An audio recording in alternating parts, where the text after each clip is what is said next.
اعوذ باللہ من الشیطان الرجیم بسم اللہ الرحمن الرحیم۔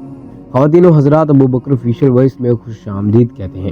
ناظرین، قرآن پاک کی سورۃ الحج میں رب کریم ایک مثال بیان کرتے ہوئے ارشاد فرماتے ہیں کہ اللہ کے سوا جن جن کو تم پکارتے ہو، اگر وہ سارے کے سارے جمع بھی ہو جائیں تو وہ ایک مکھی بھی پیدا نہیں کر سکتے، بلکہ اگر کوئی مکھی ان کے آگے سے کوئی چیز اٹھا کر لے جائے تو یہ بھی اسے واپس نہیں لا سکتے۔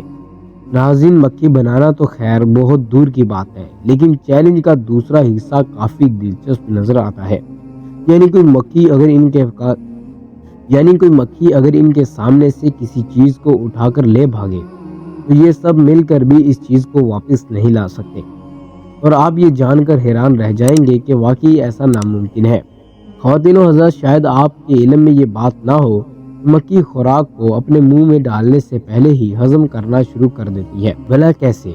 جب مکھی خوراک کو اپنی ٹانگوں میں اٹھاتی ہے تو اس کے منہ سے ایک کمائی محلول نکلتا ہے۔ سادہ الفاظ میں کہیں تو یہ اس چیز پر الٹی کر دیتی ہے، جو فوراً اس چیز پر پھیل جاتی ہے، اور اس چیز کے اجزاء ایک قابل ہضم محلول میں تبدیل ہو جاتے ہیں۔ یاد رہے کہ مکھی صرف کھانے پینے کی چیزیں ہی لے کر بھاگتی ہے۔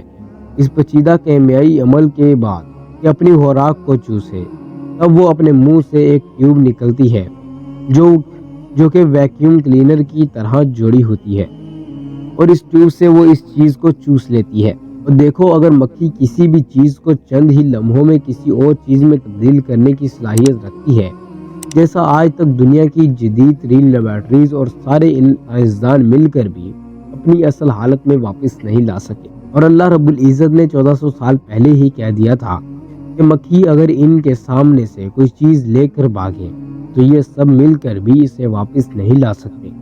وہ دن اور حضرات یہ قیامت تک کے لیے اللہ تعالیٰ کا چیلنج ہے، جو اللہ تعالیٰ کا انکار کرنے والے اور تمام خداؤں کے لیے کافی ہے۔